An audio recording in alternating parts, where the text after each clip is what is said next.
నమస్కారం పాత్ర న్యూస్ కి స్వాగతం. హెడ్లైన్ చూద్దాం.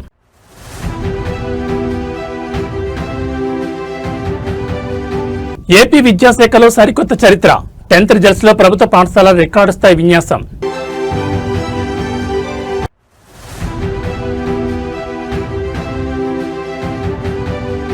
విశాఖ వేదికగా కొత్త రైల్వే శాఖ. జూన్ 1 నుంచి పట్టాలెక్కనున్న దక్షిణ కోస్తా రైల్వే కార్యకలాపాలు.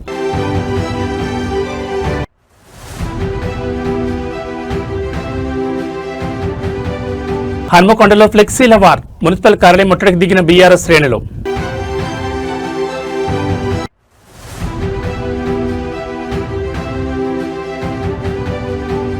మే 6న హన్మకొండలో రైతు సంగ్రామ సదస్సు. అన్నదాతల పక్షాన బీఆర్ఎస్ పోరాట శంఖారావం.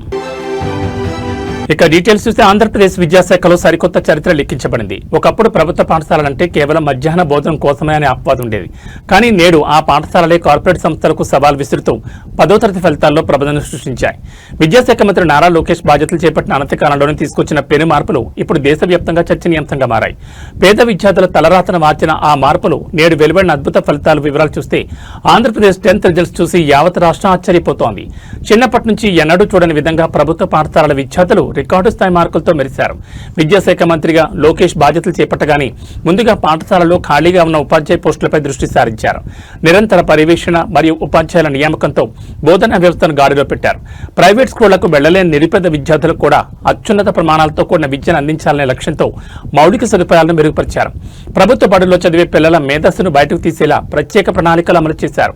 లోకేష్ దార్శనికత, కఠిన శ్రమకు నేటి ఫలితాల నిదర్శనం.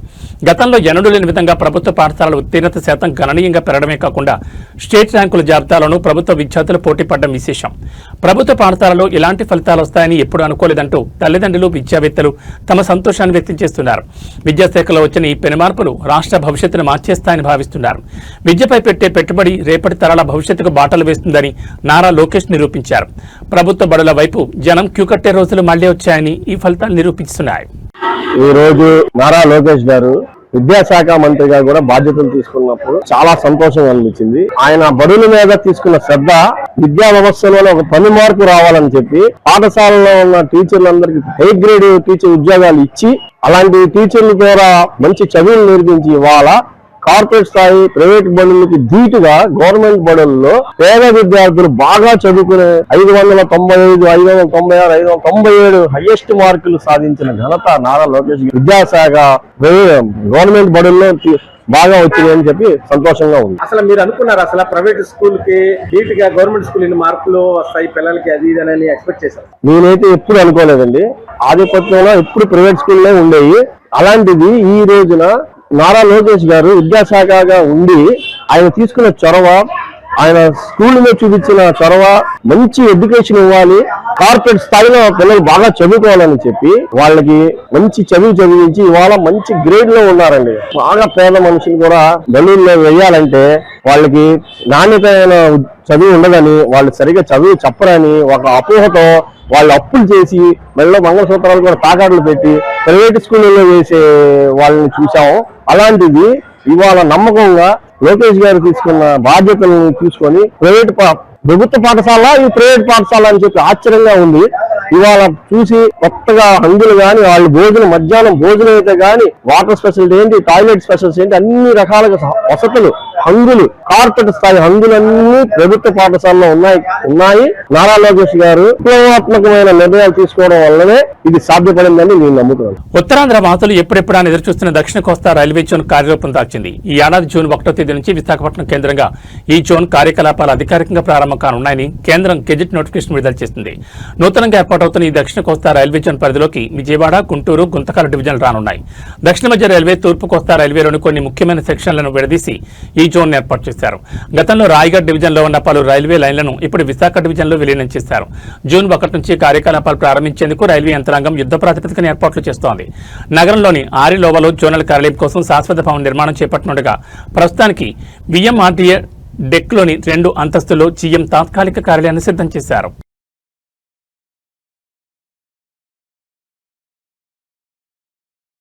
బోరుగల్లి గడ్డపై రాజకీయ సెగలు రాజుకున్నాయి. బీఆర్ఎస్ వర్కింగ్ ప్రెసిడెంట్ కేటీఆర్ పర్యటన నేపథ్యంలో వరంగల్ నగరం గులాబీమయమైంది. అయితే అధికార కాంగ్రెస్ ప్రభుత్వం బీఆర్ఎస్ ఫ్లెక్సీల తోరణాలను తొలగించడం ఇప్పుడు తీవ్ర ఉద్రిక్తతకు దారితీసింది. గులాబీ జెండా కనిపిస్తేనే రేవంత్ రెడ్డి సర్కార్ వణుకుతోందంటూ బీఆర్ఎస్ శ్రేణులు మున్సిపల్ కార్యాలయం ముట్టడించాయి. వరంగల్లో నిర్వహించి తలపెట్టిన బీఆర్ఎస్ రైతు సంగ్రామ సదస్సు రాజకీయంగా పెనుదుమారం రేపుతోంది. కేటీఆర్ పర్యటనను పురస్కరించుకుని బీఆర్ఎస్ నాయకులు నగరమంతటా భారీగా గులాబీ తోరణాలు, జెండాలను ఏర్పాటు చేశారు. అయితే మున్సిపల్ అధికారులు వాటిని తొలగించడంతో బీఆర్ఎస్ నేతలు అగ్గి మీద గుగ్గిలమవుతున్నారు. ప్రభుత్వ తీరును నిరసిస్తూ గ్రేటర్ వరంగల్ మున్సిపల్ కార్యాలయం ఎదుట బీఆర్ఎస్ శ్రేణులు భారీ ధర్నాకు దిగాయి. రేవంత్ సర్కార్కు వ్యతిరేకంగా నినాదాలు చేస్తూ మున్సిపల్ కార్యాలయం ఎదుట బైఠాయించాయి. రేవంత్ రెడ్డి ఎన్ని అడ్డంకులు సృష్టించినా, ఎన్ని జెండాలు పీకించినా వరంగల్ గడ్డపై కేసీఆర్ సైన్యం వెనక్కి తగ్గదని నాయకులు స్పష్టం చేశారు. రైతులు గోసన వినకుండా కేవలం రాజకీయ కక్ష సాధింపులకే ప్రభుత్వం పరిమితమైందని వారు విమర్శించారు. ఎన్ని ఆంక్షలు విధించినా రైతు సంగ్రామ సదస్సును దిగ్విజయం చేస్తామని, రైతుల పక్షాన తెలంగాణ ప్రజల ఆకాంక్షల కోసం బీఆర్ఎస్ పోరాటం ఆపే ప్రసక్తే లేదని నేతలు ధీమా వ్యక్తం చేశారు. నిరసనలతో వరంగల్ మున్సిపల్ కార్యాలయం వద్ద భారీగా పోలీసులు మోహరించారు. ప్రభుత్వ తీరుపై బీఆర్ఎస్ శ్రేణులు చేస్తున్న ఈ పోరాటం బోరుగల్లు రాజకీయాలు వేడిని పెంచింది. మరి కేటీఆర్ పర్యటనకు ముందు ఈ వివాదం ఇంకెన్ని మలుపులు తిరుగుతుందో చూడాలి.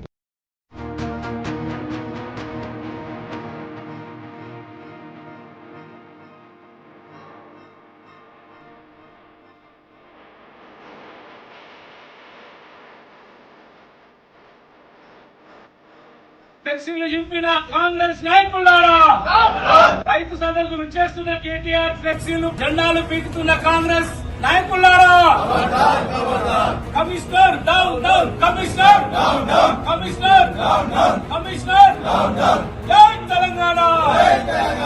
ఈ నెల 6వ తారీఖున రైతు సంగ్రామ సదస్సుకు విచ్చేస్తున్నటువంటి గౌరవనీయులు శ్రీ తారక రామారావు గారు వరంగల్ పెద్ద ఎత్తున రైతు సభకు వస్తున్న సందర్భంగా మా యొక్క ఫ్లెక్సీలు, బ్యానర్లు, జెండాలు కావలసుకొని అధికారుల దౌర్జన్యంతో అనుగుణంగా ఉన్న అధికారులు ఈ రోజున మా బ్యానర్లు, మా ఇవన్నీ డిజిటల్ తోటి తీసుకొచ్చి దౌర్జన్యంగా వారు ఇస్తున్నారు. వారికి బాధ్యత వహించవలసింది నగర మేయర్ గుండు సుధారాణి గారు, అలాగే పశ్చిమ ఎమ్మెల్యే నరేందర్ రెడ్డి గారు. ఇది కావలసుకొని మా యొక్క కేటీఆర్ వస్తుంటే స్వాగత తోరణాలు తొలగించడం యొక్క సిగ్గుచేటు. మీరు మీకున్న ఇట్లాంటి లుచ్చా పనులు చేయకూడదని చెప్పి మా బీఆర్ఎస్ పార్టీ తరఫున మేము కోరుతున్నాము. దీనికి తగిన మూల్యం మీకు అతి త్వరలో మా రాబోయే గవర్నమెంట్ మాదే.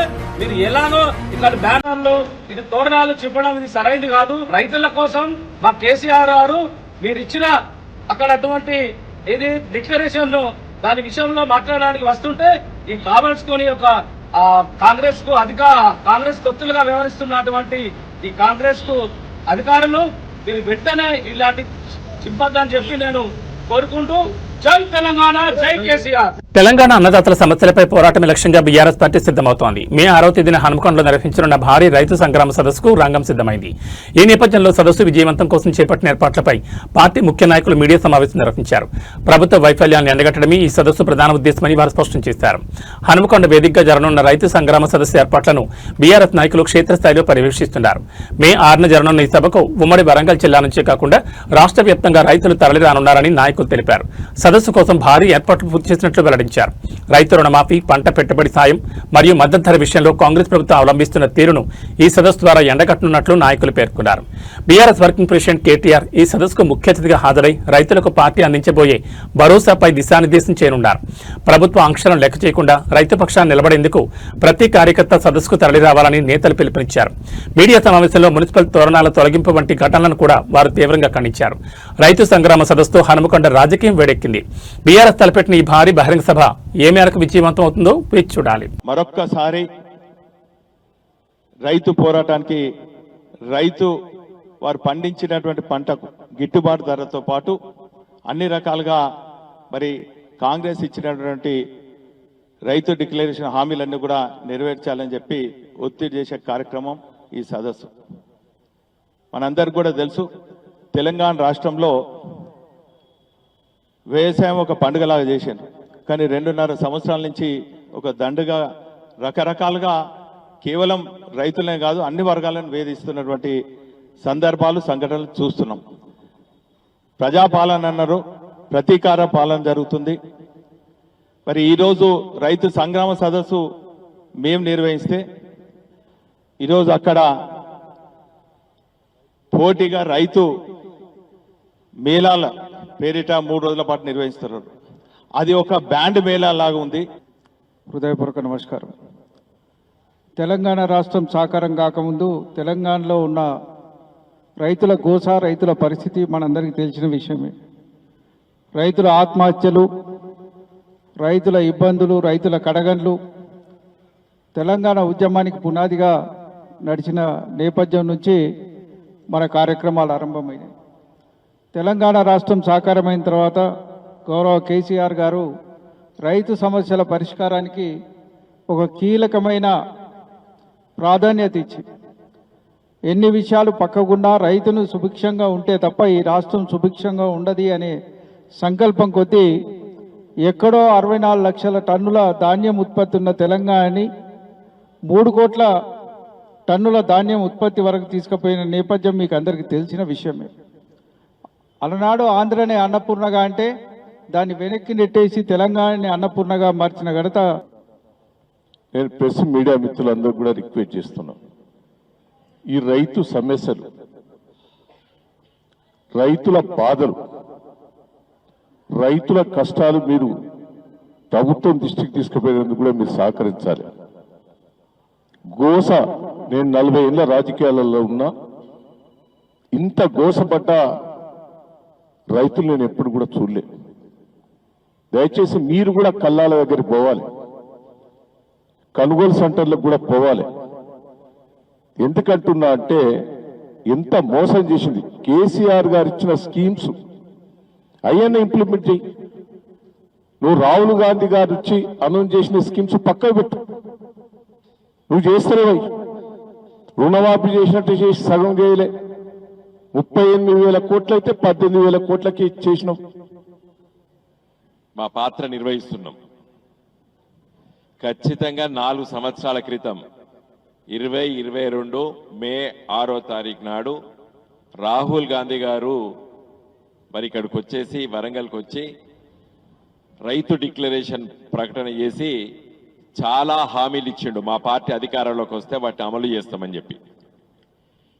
రేపటి మా సదస్సు ముఖ్య ఉద్దేశము రాహుల్ గాంధీకి ముఖ్యంగా, అదేవిధంగా రాష్ట్ర ముఖ్యమంత్రి రేవంత్ రెడ్డి గారికి గుర్తు చేయడానికి, మీరు ఇచ్చిన హామీలేంది, మీ డిక్లరేషన్ ఎటుపోయింది అని అడగడానికే మా ఉద్దేశం. రేపటి సదస్సు యొక్క ముఖ్య ఉద్దేశం. ఇప్పటిదాకా మాట్లాడినటువంటి మిత్రులు చాలా విషయాలు చెప్పిర్రు, వాళ్ళ ఆవేదన వ్యక్తపరిచిండ్రు. ఎట్లా ఉంది గ్రామీణ ప్రాంతాల్లో పట ఇవన్నీ కూడా. కేసీఆర్ గారి పరిపాలనలో 10 సంవత్సరాల కేసీఆర్ గారి పరిపాలనలో పట రైతులు ఎక్కడా ధర్నా చేయలేదు. రైతు సంగ్రామ సదస్సు కేటీఆర్ గారి నాయకత్వంలో ఉమ్మడి జిల్లా నుంచి వస్తున్నటువంటి రైతు ప్రతినిధులందరినీ కూడా కాంగ్రెస్ పార్టీ వరంగల్ రైతు డిక్లరేషన్ పేరిట ఎన్నో రకాలమైన హామీలు ఇచ్చి ఓట్లు దండుకొని ప్రభుత్వం వచ్చిన తర్వాత రేవంత్ రెడ్డి నాయకత్వంలో ఏ విధంగా రైతులను మోసం చేసిరన్న విషయం అందరికి తెలిసిందే. ఆ మోసాన్ని ప్రజలకు మరింత వివరించి ఈ యొక్క ప్రభుత్వం పైన, రైతులకు జరుగుతున్న అన్యాయం పైన పోరాటం తీసుకొని వారిపైన, ప్రభుత్వం పైన ఒత్తిడి తీసుకొచ్చి రైతులకు న్యాయం జరిగే విధంగా రేపు కేటీఆర్ గారి సందేశం కానీ, రైతులు మాట్లాడే సందేశం కానీ ఆ విధంగా ఉండబోతుంది. ఇక్కడికి వచ్చే రైతు ప్రతినిధులందరికీ కూడా ఎండ తిరిగితే ఏ విధంగా ఉన్నా వాళ్ళకి ఇలాంటి ఇబ్బందులు కాకుండా అన్ని ఏర్పాట్లు కూడా ఏర్పాటు చేయాలి. హామీలను ఇచ్చిందో డిక్లరేషన్లో ప్రకటించారో అవన్నీ ప్రకటించకపోగా సాధారణంగా చేయాల్సిన పనులు కూడా ఈ ప్రభుత్వం చేయడం లేదు. 2.5 సంవత్సరాలు అయింది. డిక్లరేషన్లో 2 లక్షల ఏకకాలంలో రుణమాఫీ అందరు రైతులకు చేస్తామన్నారు. 30-35% కూడా దాటలే. మిగతా రైతులకి అన్ని రకాల కొరివిలేశారు. ఉన్న రైతు బీమా కూడా వదిలేశారు. రైతు బీమా చేయడం లేదు. పండిన ప్రతి గింజకి మేము బోనస్ వేస్తామన్నారు. ఇవాళ కేవలం సన్నోట్లకే, అది కూడా ఎప్పుడు పడుతుందో తెలియదు. ఇలా చెప్పుకుంటూ పోతే డిక్లరేషన్లో ఏవి కూడా సరిగా చేయకపోగా కనీసం కేసీఆర్ గారి ప్రభుత్వంలో వేదిక మీద ఉన్నటువంటి ప్రణాళిక సంఘం వైస్ చైర్మన్ పెద్దలు వినోద్ కుమార్ గారికి, వేదిక మీద ఉన్న పెద్దలందరికీ పేరు పేరున నా హృదయపూర్వక నమస్కారాలు. ముఖ్యంగా రైతుల రుణమాఫీ విషయంలో కానీ, కూలీలకు మద్దతు తెలిపే 15,000 రూపాయల విషయంలో కానీ, రైతు పెట్టుబడి కానీ, రైతు బీమా కానీ ఎక్కడ కూడా ఇప్పుడున్నటువంటి ప్రభుత్వం మాట నిలబెట్టుకోలేదు. కాబట్టి రేపు ప్రధానంగా ఈ సభకు ప్రధానమైనటువంటి కారణం మాట నిలబెట్టుకోని కాంగ్రెస్ ప్రభుత్వం మీద మేము ప్రజా గొంతుకగా రేపు కేటీఆర్ గారు రాబోతున్నారు అనేది ప్రధాన అంశం. ఇది కాకుండా మాకున్నటువంటి సమాచారం, ఈరోజు రాత్రి పోలీసు వాళ్ళంతా చరిత్రలో నిలిచే విధంగా ముందు పెట్టడానికి కృషి చేస్తున్నటువంటి అందరికీ కూడా నా వంతు ధన్యవాదాలతో పాటు నమస్కారాలు తెలియజేస్తాను. ఇక్కడ ఒకటి గుర్తుంచుకోవాల్సిన అవసరం, దేశం తెలంగాణ రాష్ట్రం వ్యవసాయం రాష్ట్రం దేశం. వ్యవసాయాన్ని పూర్తిగా అర్థం చేసుకున్న రాజకీయ పార్టీలు కానీ రాజకీయ నాయకులు కానీ ఎవరున్నారో గుర్తించాల్సిన అవసరం ఉందని ఖచ్చితంగా చెప్పాల్సిన బాధ్యత ఉంది. ఇక్కడ స్వాతంత్రం వచ్చినాడు వ్యవసాయం మీద 79-80% మంది ఆధారపడ్డారు. అది కొద్దిగా తగ్గుతూ ఇప్పుడు 46-49% మంది వ్యవసాయం మీద ఆధారపడ్డారు. వ్యవసాయం మీద ఇంతమంది ఆధారపడితే దేశం యొక్క అభివృద్ధి కానీ, సమాజం యొక్క అభివృద్ధి కానీ, ప్రజల యొక్క తమిళనాడు రాజకీయాల్లో టీవీకే పార్టీ సృష్టించిన ప్రభంజనంపై దేశవ్యాప్తంగా చర్చ జరుగుతోంది. దళపతి విజయ్ సాధించిన ఈ విజయంపై ప్రజాశాంతి పార్టీ అధినేత కేఏ పాల్ ఆసక్తికర వ్యాఖ్యలు చేశారు. విజయాన్ని సామాన్యుడి గెలుపుగా వర్ణించిన పాల్ తమిళనాడు వచ్చిన ఈ మార్పు దేశవ్యాప్తంగా రావాలని ఆకాంక్షించారు. తమిళగ వెట్రి కళగం పార్టీ సాధించిన భారీ విజయంపై కేఏ పాల్ స్పందిస్తూ విజయ్కు ప్రత్యేక అభినందనలు తెలిపారు. తమిళనాడులో క్రైస్తవ మైనార్టీలు మరియు యువత మార్పును కోరుకుంటున్నారని, అందుకే విజయ్కు బ్రహ్మరథం పట్టారని పాల్ పేర్కొన్నారు. ముఖ్యంగా తమిళ యువత విజయ్ నాయకత్వాన్ని బలంగా నమ్మిందని ఆయన విశ్లేషించారు. అవినీతి నాయకులను రాజకీయాల నుంచి తరిమికొట్టే సమయం ఆసన్నమైందని పాల్ వ్యాఖ్యానించారు. విజయ్ వంటి కొత్త తరం నాయకులు అధికారంలోకి రావడం ద్వారానే స్వచ్ఛమైన పాలన సాధ్యమవుతుందని ఆయన అభిప్రాయపడ్డారు. కేవలం తమిళనాడుకే పరిమితం కాకుండా దేశవ్యాప్తంగా ఇలాంటి రాజకీయ మార్పు రావాలని కోరుకుంటున్నట్లు పాల్ తెలిపారు. కాబోయే ముఖ్యమంత్రిగా విజయ్ తమిళ ప్రజల ఆకాంక్షలను నెరవేరుస్తారని ఆశాభావం వ్యక్తం చేశారు. తమిళనాట విజయ్ గెలుపును తనదైన శైలిలో స్వాగతించిన కేఏ పాల్ రాబోయే రోజుల్లో తాను కూడా ఇలాంటి మార్పు కోసమే పోరాడతానని సంకేతాలు ఇచ్చారు. ఏదేమైనా పాల్ చేసిన వ్యాఖ్యలు ఇప్పుడు సోషల్ మీడియాలో వైరల్ అవుతున్నాయి. I want to congratulate actor Vijay Joseph of Tamil Nadu, who won 106 out of 234 MLA seats and becoming the next chief minister. Yes, there are key reasons why. Number one, he has an incredible following, but every poll, every pundit predicted he would only win 1 to 5 seats at all. Not more than that, or 8 to 10%. Not more than the percentage. But all have become wrong. I have predicted he would win. I prayed he would win. And I told my key coordinators he would win. Why? Number one, I met with Chief Minister Stalin 3 years ago. Told him how my plan is to do Global Peace Summit to bring billions of dollars and create lakhs of jobs. During my 90-minute meeting, he welcomed. And I told him, our Telugu chief ministers are not giving permission. Then we planned last year. We applied for the permission in December, but the permissions were denied. After thorough investigation, hundreds of my coordinators, including Tamil, Telugu, English coordinators, met him and met his son, senior leaders like Ranganathan and others. Shockingly, 1 week before I found out that Paul Dinakaran, who is related to his son Udayanidhi Dinakaran, Deputy CM, refused to give any permission to us. So listen what I said on February 18th for the 22nd crusade in Park Hotel. So Mr. Stalin, truly speaking, I am here to support secularism, democracy, the nation of India. Now you listened. On February 20th, again I went to the Chennai Press Club, which is very rare, sitting with Archbishop of Anglican, and see what I stated. if you don't give permission in 48 hours, we are going to the court. Then one day before he gives the permission.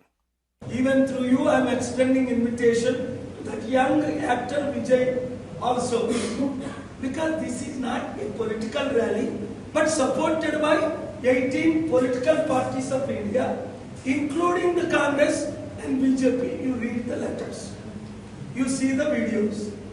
But if the local chief minister refuses to support, give us the reason why. You should have told me 30 days ago. What could we do? 14 speakers, including Norway former Prime Minister, US Mike Johnson speaker, world leaders have all confirmed to speak, and we needed permission 30 days before, and we applied 40 days before to create jobs, to help, and he refused to give. And then finally, you see what I said on the day, February 22nd, I said, Mr. Stalin, if you don't call tomorrow, if you don't change, you will become ex-chief minister, just like Jayalalitha became in 2004.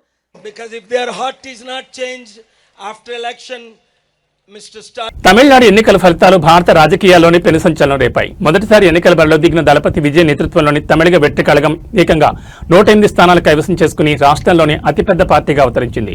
అయితే సింహాసనాన్ని అధిష్ఠించేందుకు అవసరమైన మెజార్టీకి కేవలం అడుగు దూరంలో విజయ్ ఆగిపోయారు.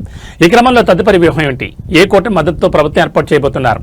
ఈ ఉత్కంఠకు తెరదించేందుకు నేడు విజయ్ తన పార్టీ ఎమ్మెల్యేలతో అత్యవసర భేటీ నిర్వహించనున్నారు. తమిళనాడు అసెంబ్లీలో మొత్తం 234 స్థానాలు ఉండగా మ్యాజిక్ ఫిగర్ 118కి చేరుకోవాలంటే విజయ్ పార్టీకి మరికొంత బలం అవసరం. ప్రస్తుతం టీవీకే 108 స్థానాల్లో విజయం సాధించి జెండా ఎగురవేసింది. ప్రభుత్వం ఏర్పాటు చేయాలంటే మరో 10 మంది ఎమ్మెల్యేల మద్దతు అనివార్యంగా మారింది. గెలిచిన ఎమ్మెల్యేలతో విజయ్ ఈ రోజు ముఖాముఖి చర్చించనున్నారు. ఎవరి మద్దతు తీసుకోవాలి, ఏ పార్టీతో పొత్తు పెట్టుకుంటే భవిష్యత్తులో ఇబ్బందులుండవు అనే అంశాలపై పార్టీ శ్రేణుల నుంచి అభిప్రాయాలు సేకరించనున్నారు. ఏ కూటమి నుంచి మద్దతు కూడగట్టాలనే విషయంపై ఇప్పుడు సర్వత్రా ఆసక్తి నెలకొంది. ఇండిపెండెంట్ ఎమ్మెల్యేల లేదా ఇతర చిన్న పార్టీల మద్దతు అనే కోణంలో చర్చలు జరుగుతున్నాయి. విజయ్ తీసుకునే నిర్ణయం తమిళనాడు రాజకీయ భవిష్యత్తు నిర్ణయించనుంది. తమిళ తంబిల ఆకాంక్షల మేరకు అధికార పీఠం దక్కించుకునేందుకు విజయ్ సిద్ధమవుతున్నారు. మరి కాసేపట్లో ప్రారంభం కానున్న ఈ భేటీ తర్వాత ప్రభుత్వం ఏర్పాటుపై క్లారిటీ వచ్చే అవకాశం ఉంది. దళపతి ముఖ్యమంత్రిగా ప్రమాణ స్వీకారం చేస్తారా, లేక కొత్త రాజకీయ సమీకరణాలు తెరపెత్తేస్తారా అన్నది వేచి చూడాలి.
రాప్తా నియోజకవర్గంలో జరిగిన మీ భూమి మీ హక్కు కార్యక్రమంలో ఎమ్మెల్యే పరిటాల సునీత రైతులకు ప్రభుత్వ రాజముద్రతో కూడిన కొత్త పట్టాదారు పాస్ పుస్తకాలు పంపిణీ చేశారు.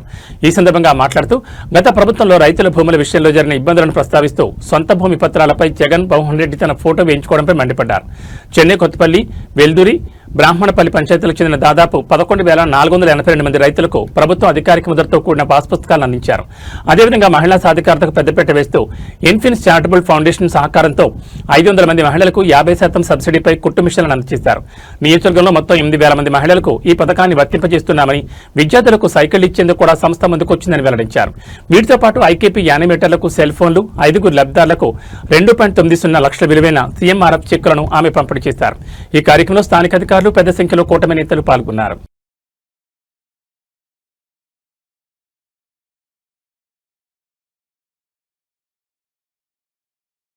నటు నుంచి రాజకీయ నాయకుడిగా మారిన దళపతి విజయ్ తమిళనాడు రాజకీయాల్లో పెను సంచలనం సృష్టించారు. ఆయన స్థాపించిన తమిళిగ వెట్రి కళగం పార్టీ తొలిసారి పోటీ చేసిన అసెంబ్లీ ఎన్నికల్లోని అద్భుతమైన ప్రదర్శన కనబర్చి అతిపెద్ద పార్టీగా అవతరించింది. మొత్తం 108 స్థానాలు గెలుచుకున్నప్పటికీ ప్రభుత్వ ఏర్పాటుకు అవసరమైన 118 స్థానాల మ్యాజిక్ ఫిగర్ కు కొద్ది దూరంలో నిలిచిపోయింది. దీంతో తమిళనాడులో హంగ్ అసెంబ్లీ ఏర్పడగా రాష్ట్ర రాజకీయ భవిష్యత్పై తీవ్ర ఉత్కంఠ నెలకొంది. ఈ రాజకీయ అనిశ్చితి నడుమ ప్రభుత్వ ఏర్పాటుకు విజయ్ చురుగ్గా పావులు కదుపుతున్నారు. అతిపెద్ద పార్టీగా అవతరించిన తమను ప్రభుత్వ ఏర్పాటుకు ఆహ్వానించాలని కోరుతూ ఆయన రాష్ట్ర గవర్నర్ రాజేంద్ర ఆర్లేకర్ కు లేఖ రాశారు. రాజ్భవన్ కు ఇమెయిల్ ద్వారా ఈ లేఖను పంపినట్లు సమాచారం. అసెంబ్లీలో 2 వారాల్లోగా తమ బలాన్ని నిరూపించుకుంటామని విజయ్ ఆ లేఖలో స్పష్టం చేసినట్టు తెలుస్తోంది. ఈ పరిణామం రాష్ట్ర రాజకీయాలను మరింత వేడెక్కించింది. తాజా ఎన్నికల ఫలితాల్లో అధికార డీఎంకే 59 స్థానాలతో 2వ స్థానానికి, ఏఐఏడీఎంకే 47 స్థానాలతో 3వ స్థానానికి పరిమితమయ్యాయి. ఈ నేపథ్యంలో కొత్త రాజకీయ సమీకరణాలు తెరపైకొస్తున్నాయి. డీఎంకేను అధికారానికి దూరం పెట్టేందుకు ఏఐఏడీఎంకే విజయ్కి మద్దతిస్తుందా, లేక కాంగ్రెస్ 5 ఇతర ప్రాంతీయ పార్టీలు స్వతంత్రతో కలిసి విజయ్ సర్కార్ ఏర్పాటు చేస్తారా అనే దానిపై ఊహాగానాలు మొదలయ్యాయి. ఇప్పటికే కాంగ్రెస్ నేతలు విజయ్తో టచ్లో ఉన్నారని, రాహుల్ గాంధీ సైతం ఆయనతో ఫోన్లో మాట్లాడినట్లు వార్తలు వస్తున్నాయి. దశాబ్దాలుగా తమిళనాడు రాజకీయాలను శాసించిన డీఎంకే, ఏఐఏడీఎంకేల ద్విముఖ పోరుకు విజయ్ పార్టీ అనూహ్యంగా తెరదించింది. గవర్నర్ నిర్ణయం, పొత్తుల చర్చల తర్వాతే తమిళనాడు రాజకీయ భవిష్యత్పై స్పష్టత రానుంది.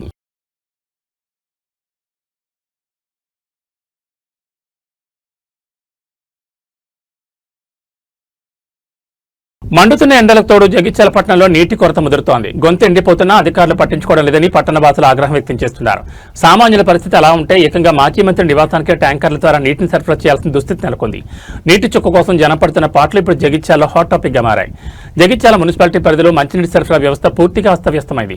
పట్టణంలోని పలు వార్డుల్లో నల్లాలు రాక ప్రజలు తీవ్ర ఇబ్బందులు పడుతున్నారు. దాహార్తిని తీర్చుకోవడానికి నిత్యావసరాలకు కనీసం నీరు లేకపోవడంతో ప్రైవేట్ ట్యాంకర్లను ఆశ్రయిస్తున్నారు. భారీ మూల్యం చెల్లించి నీటిని కొనుగోలు చేయాల్సి వస్తుందని సామాన్యులు ఆవేదన వ్యక్తం చేస్తున్నారు. జగిత్యాల పట్టణంలోని మాజీ మంత్రి జీవన్ రెడ్డి నివాసంలోనూ నీటి కొరత తీవ్రంగా ఉన్నట్టు తెలుస్తోంది.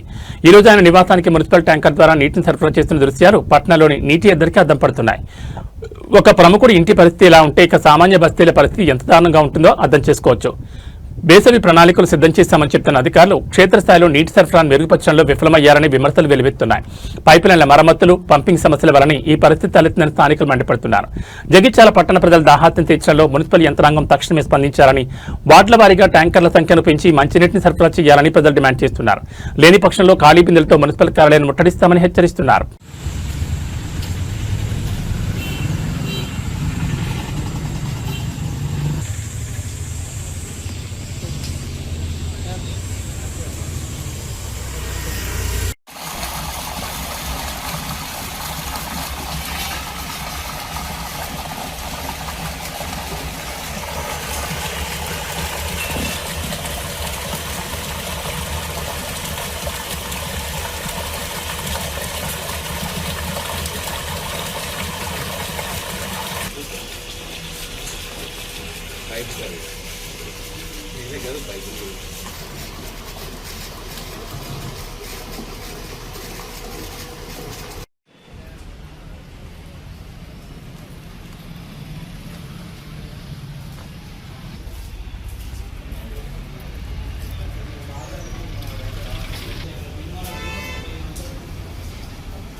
తెలంగాణ రాజకీయాల్లో అధికార కాంగ్రెస్ మరియు ప్రతిపక్ష బీఆర్ఎస్ నేతల మధ్య మాటల యుద్ధం ముదురుతోంది. ముఖ్యమంత్రి రేవంత్ రెడ్డిపై బీఆర్ఎస్ వర్కింగ్ ప్రెసిడెంట్ కేటీఆర్, మాజీ మంత్రి హరీష్ రావు చేస్తున్న విమర్శలకు కాంగ్రెస్ నేతలు గట్టిగా కౌంటర్ ఇస్తున్నారు. ఈ క్రమంలో ప్రభుత్వ విప్ అడ్లూరు లక్ష్మణ్ కుమార్ బీఆర్ఎస్ అగ్రనేతలపై తీవ్రస్థాయిలో విరుచుపడ్డారు. నిజమైన పాపాల భైరవులు వాళ్లే అంటూ ఆయన చేసిన వ్యాఖ్యలు ఇప్పుడు రాజకీయ వర్గాల్లో చర్చనీయాంశంగా మారాయి. ప్రభుత్వ విప్ అడ్లూరు లక్ష్మణ్ కుమార్ మీడియాతో మాట్లాడుతూ కేటీఆర్, హరీష్ రావుల తీరుపై నిప్పులు చెరిగారు. కేటీఆర్, హరీష్ రావు నోటుకొచ్చినట్లు మాట్లాడుతున్నారని, అధికారంలో లేమన్న ప్రస్టేషన్లో ఏవేవో వ్యాఖ్యలు చేస్తున్నారని అడ్లూరు మండిపడ్డారు. తెలంగాణను 10 ఏళ్ల పాటు దోచుకున్న అసలైన పాపాల భైరవులు బీఆర్ఎస్ నేతలేనని ఆయన ధ్వజమెత్తారు. మేమే రాజులం, మేమే మంత్రులం అన్నట్లుగా వారి వ్యవహార శైలి ఉందని విమర్శించారు.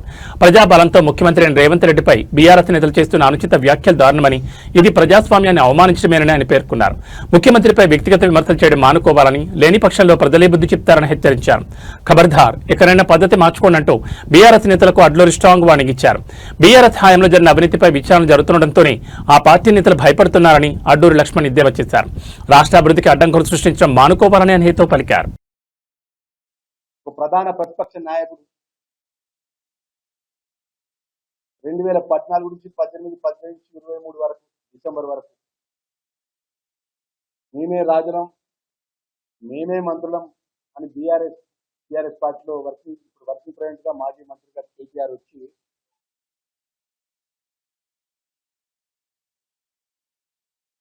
రాజ్యాంగ పరంగా డాక్టర్ బిఆర్ అంబేద్కర్ రాజ్యాంగ పరంగా ప్రజాస్వామ్య పద్ధతుల్లో కూడా ఎన్నుకోబడ్డ ఒక ముఖ్యమంత్రి గారిని పట్టుకొని అత్యంత నోరు ఉన్నది కదా అని చెప్పేసి ఆ మాట్లాడిన భాషలు కేటీఆర్ మేము కూడా మాట్లాడబడుతాం. ఇక్కడ మైక్ ముందు మేము కూడా మీ మీద వ్యక్తిగతంగా మాట్లాడే శక్తి మాకున్నది. కానీ నువ్వు మాట్లాడిన మాటలు యావత్ తెలంగాణ ప్రజలు మొత్తం చూస్తున్నారు. ఏదైతే 2023లో ప్రజలు తిరస్కరించినంత నీకు, నీ బావకు, నీ నాయనకు, నీ పార్టీకి మనసులో పడతలేదు. ముఖ్యమంత్రి గారికి, ఆ దొంగతనం చేసినటువంటి దొంగలకు చెంచల్గూడ జైల్లో ఉన్నప్పుడు పరిచయం అనేది అత్యంత దారుణంగా మాట్లాడము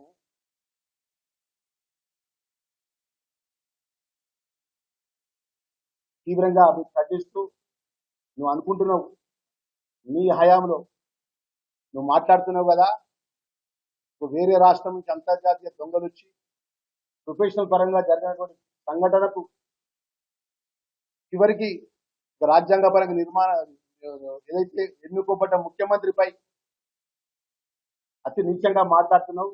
ఇంకా ఖబర్దార్, నాలుక దగ్గర పెట్టుకో. మేము కూడా మాట్లాడగలుగుతాం. మరి మేము ఒక మాట మాట్లాడతాం ఈ హయాంలో జరిగినటువంటి సంఘటన విషయంలో.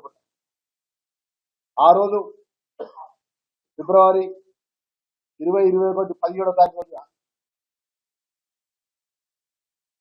మంత్రి నుంచి వస్తున్నటువంటి 2 అడ్వకేట్స్ ను అత్యంత దారుణంగా చంపిన దాంట్లో నీ పాత్ర ఉన్నదా? మరి నీ ప్రమేయం ఉన్నదా? మధుకరణ ఒక దళితుడి మంత్రిని దగ్గరలో ఒక దళితుడు అగ్రవర్ణ అమ్మాయిను మ్యారేజ్ చేసుకుంటే అత్యంత దారుణంగా చెప్పినట్టు సందర్భంలో కూడా కానీ అన్నదాతకు అగజాట్లు తప్పడం లేదు. ఆరుగాలం కష్టపడి పండించిన పంటను అమ్ముకుందామంటే కొనుగోలు కేంద్రాల్లో చుక్కెదురవుతోంది. కొనుగోలు కేంద్రాలు తెరిచి నెల రోజులు గడుస్తున్నా నేటికి కాంటాలు కాకపోవడంతో మహబూబాబాద్ జిల్లా నెల్లికుదురులో రైతులు రోడ్డెక్కారు. మళ్లీ వర్షాలొస్తే తమ పరిస్థితి ఏంటని ప్రశ్నిస్తూ ప్రధాన రహదారిపై బైఠాయించారు. మహబూబాబాద్ జిల్లా నెల్లికుదురు మండల కేంద్రంలో మొక్కజొన్న రైతుల నిరసన ఉవ్వెత్తనెగిసింది. తమ గోడు పట్టించుకోవడం లేదని ఆగ్రహిస్తూ రైతులు ఆందోళన దిగారు. నెల్లికుదురు మండల కేంద్రంలోని మహబూబాబాద్ తొర్రూరు ప్రధాన రహదారిపై రైతులు బైఠాయించారు. దీంతో కిలోమీటర్ల మేర వాహనాలు నిలిచిపోయి ప్రయాణికులు తీవ్ర ఇబ్బందులు పడ్డారు. కొనుగోలు కేంద్రాలు ప్రారంభించి నెల రోజులవుతున్నా అధికారుల పర్యవేక్షణ లేక కొనుగోలు నత్తనడకలు సాగుతున్నాయని రైతులు ఆవేదన వ్యక్తం చేస్తున్నారు. ఇప్పటికే కాంటాలు వేసినా సరుకును తరలించడంలో జాప్యం చేస్తున్నారని మండిపడుతున్నారు. ఆకాశం మేఘావృతమే ఉండడంతో మళ్లీ వర్షాలు కురిస్తే కళ్లాల్లో ఉన్న మొక్కజొన్న తడిసి ముద్దవుతుందని, తాము కోలుకోలేని విధంగా నష్టపోతామని రైతులు కన్నీరు పెడుతున్నారు. తక్షణమే కొనుగోలు పూర్తి చేసి తమను ఆదుకోవాలని డిమాండ్ చేస్తున్నారు. ధర్నా సమాచారం అందుకున్న పోలీసులు వెంటనే సంఘటనా స్థలానికి చేరుకున్నారు. రైతులకు సర్ది చెప్పి ట్రాఫిక్ ను క్రమబద్ధీకరించే ప్రయత్నం చేస్తున్నారు. సంబంధిత అధికారులతో మాట్లాడి సమస్యలు పరిష్కరిస్తామని హామీ ఇచ్చారు. ధర్నా చేసినప్పుడు అంతకుముందే 3 రోజులు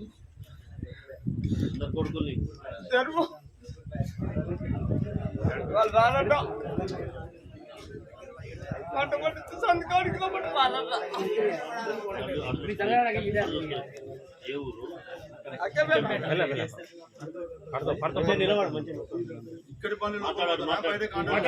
బయట చేస్తానని ఆనే పెట్టేటప్పుడు 2వ తారీఖు 5వ నెల ఇచ్చిండు. కాంట అయినవి 18వ తారీఖు, నెల 18 లక్షలు కాంట అయినాయి. 5వ తారీఖు 2వ తారీఖు ఇప్పుడు నిన్న సీరియల్ నెంబర్ సీరియల్ నెంబర్ 2వ తారీఖు 5వ నెల ఉన్నాయి. రోజు వస్తాను పోతాను సార్. పోతా అంటే మొత్తం జొన్నలు బండ్లు పోతాంటే వస్తాంటే ఎదురైతే సింగరాపురం పడ్డ ఇప్పుడు ఎత్తారు అప్పుడు ఎత్తారు. వాళ్ళు వస్తలేరు సంతకాలు 2 రోజులు వచ్చారు. నిన్న ఇక్కడ పడ్డా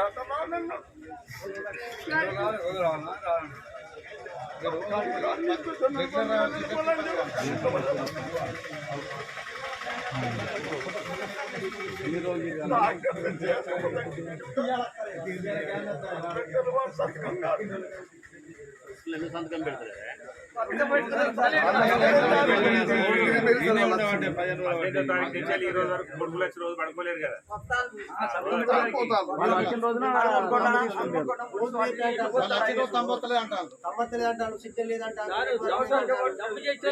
వాళ్ళ తరఫున దమ్ము చేస్తారు.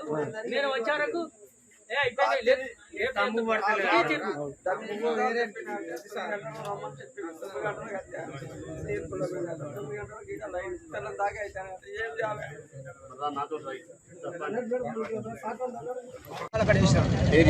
అవును మహేందర్ గోపాలి ఈ 330 పక్కన ఇక్కడ వేస్తే ఇప్పటి వరకు అసలు ఆ టచ్లో లేడు, పట్టించుకున్న లేడు. ఆ టచ్లో అసలు కాంటాలు కూడా ఎత్తలేరు. కాంటాలు పెట్టా ఉంటారు. ఇప్పుడు వారం 10 రోజులు అవుతాను అనుకుంటామని పట్టాల కోసం మనం 95 చేసినందుకు ఇక్కడ ఎస్ఐ గారు వస్తాబట్టి పులను కేసు రాసి నాకు మీ సార్ని దండ పెడతా పట్టాలు వేసుకోవాలని వర్షం కొడుతుంది. అట్లా కూడా ఏం లేదు. ఈ రైతులను గోసపుచ్చుకుంటారు వాళ్ళు. ఈ కాంటాలు పెడతలేరు.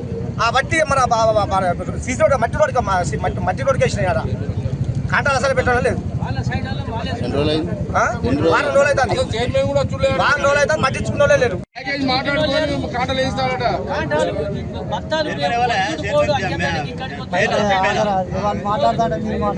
సద్దులు కట్టుకొని వచ్చుడు ఇంత బుక్కడ తీరుడు నీ మంచిలు దొరకాయి ఏం దొరకాయి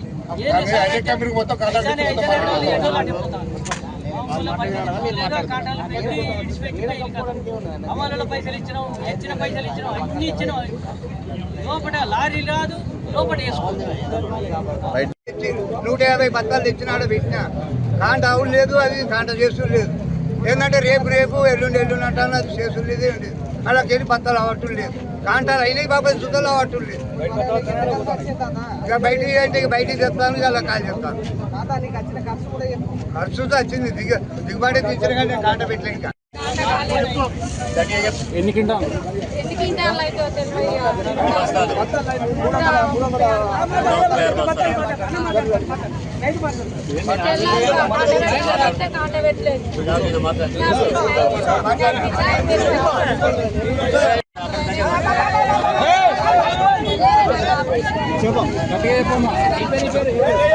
తెల్లార అప్లికేషన్ పోయినా కడుపులో పైపు కాంటాలు పెట్టింది.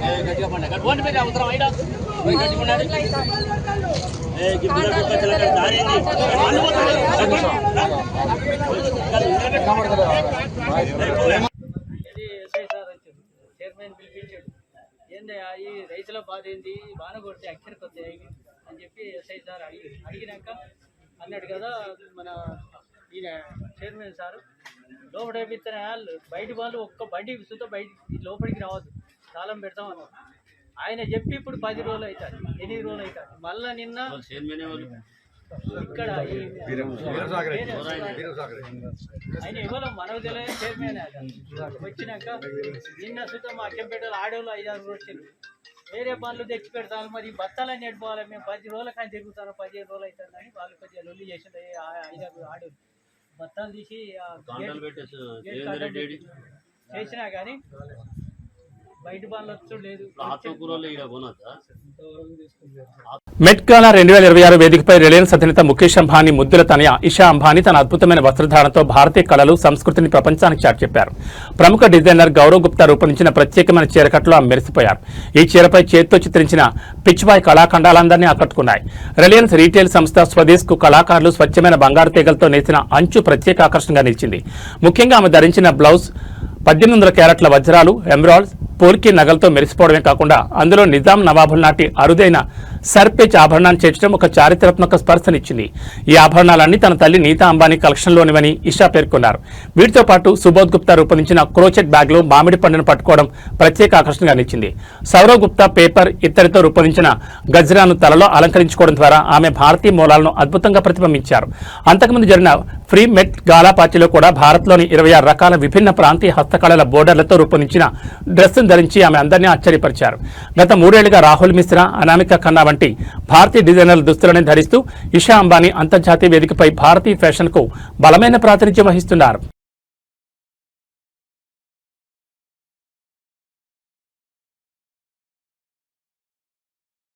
సోషల్ మీడియాలో వచ్చే తప్పుడు ప్రచారాలు ప్రాణాల మీద తెస్తాయని అనకాపల్లి జిల్లా ఎర్రంపాలెం గ్రామస్తుల పరిస్థితి నిరూపిస్తోంది. సోషల్ మీడియాలో వచ్చిన ఒక వీడియోను చూసి ఉమ్మెత్తకూర ఆరోగ్యమని నమ్మిన ఒకే కుటుంబానికి చెందిన గంగాభవాని, వీరలక్ష్మి, వీరబ్బు, జయలక్ష్మి అనే నలుగురు నిన్న ఆ కూర వండుకుని తిన్నారు. తిన్న కాసేపటికే తీవ్ర అస్వస్థతకు గురయ్యారు. ఇది గమనించిన స్థానికులు వారిని వెంటనే కాకినాడ జీజీహెచ్ ఆసుపత్రికి తరలించారు. ప్రస్తుతం వారి పరిస్థితి విషమంగా ఉన్నట్లు సమాచారం. వైద్యుల హెచ్చరిక ప్రకారం ఉమ్మెత్త అనేది అత్యంత విషపూరితమైన మొక్క. ఇందులో ఉండే ఆల్కలాయిడ్స్ నేరుగా నాడీ వ్యవస్థపై ప్రభావం చూపుతాయి. దీనికి ప్రత్యేకమైన విరుగుడు ఉండదని, శరీరంలో విషం శాతం పెరిగితే ప్రాణాపాయం తప్పదని వైద్యులు స్పష్టం చేస్తున్నారు. అమ్మవారి జాతర కోసం హైదరాబాద్ నుంచి సొంత ఊరికి వచ్చిన ఈ కుటుంబం ఇలాంటి చిన్న పొరపాటుతో ప్రాణాల మీద తెచ్చుకోవడం స్థానికులను కలిచివేస్తోంది. ఏమైనా ఆరోగ్య చిట్కాలు పాటించే ముందు అవి వాస్తవమో కాదో సరిచూసుకోవాలని, ముఖ్యంగా తెలియని మొక్కలను ఆహారంగా తీసుకోకూడదని ఈ ఘటన హెచ్చరిస్తోంది.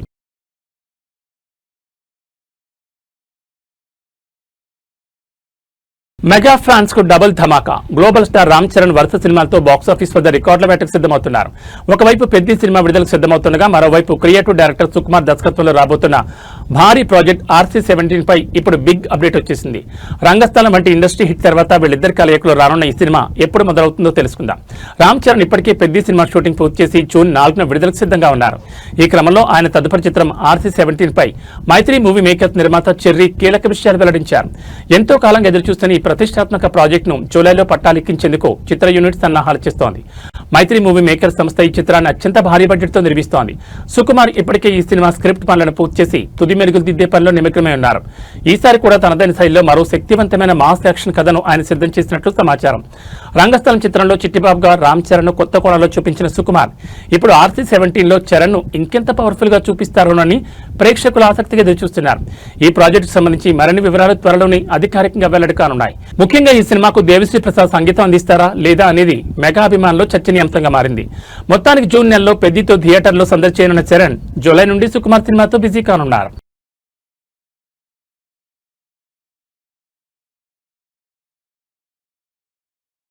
ఏబీ బులెటిన్ విశేషాలు. నమస్కారం.